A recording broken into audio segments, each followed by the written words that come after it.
Alors du coup là je suis en train d'expliquer comment on construit le schéma relationnel d'une base de données. Donc j'ai écrit 3 tables, la table auteur, la table livre et la table emprunteur.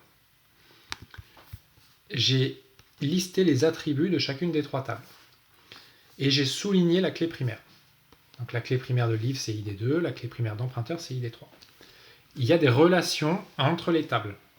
Donc les relations entre les tables, vous allez les trouver en identifiant les clés secondaires, les clés étrangères, alors, secondaires ou étrangères. Donc là, vous voyez que qui, c'est une clé étrangère. Mais c'est une clé étrangère qui est reliée à quelle information? C'est dans la table livre. Qui, ça va être qui a écrit le livre. Donc ça va être relié ici à cette clé primaire là. Et dans la table emprunteur, j'ai une autre clé, on va la mettre d'une autre couleur, j'ai quoi, qui est aussi une clé étrangère, et cette clé étrangère, elle est reliée à cette clé primaire là. Et les flèches me permettent d'identifier les relations qu'il va y avoir entre les différentes tables. Et c'est ça qui va vous servir après quand vous allez vouloir faire par exemple des jointures. Vous avez besoin de connaître les relations qu'il y a entre les tables. Alors là, c'est un schéma assez simple. Puis après, plus la table sera compliquée, plus le schéma à représenter au départ sera complexe. Il y a une question qui est arrivée. La clé primaire d'auteur et la clé secondaire de... Oui, alors on dit plutôt étrangère que secondaire, mais oui, c'est ça. Ouais.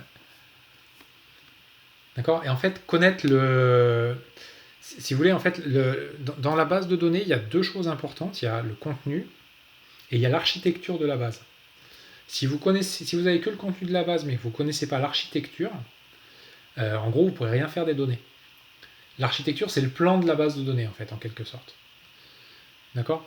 Et donc, du coup, vous avez besoin du plan pour pouvoir vous promener dans la base de données. Je vous donne un exemple. Vous allez au Louvre et je vous donne la liste de toutes les œuvres du Louvre, mais je ne vous explique pas comment faire pour aller voir telle œuvre ou telle œuvre.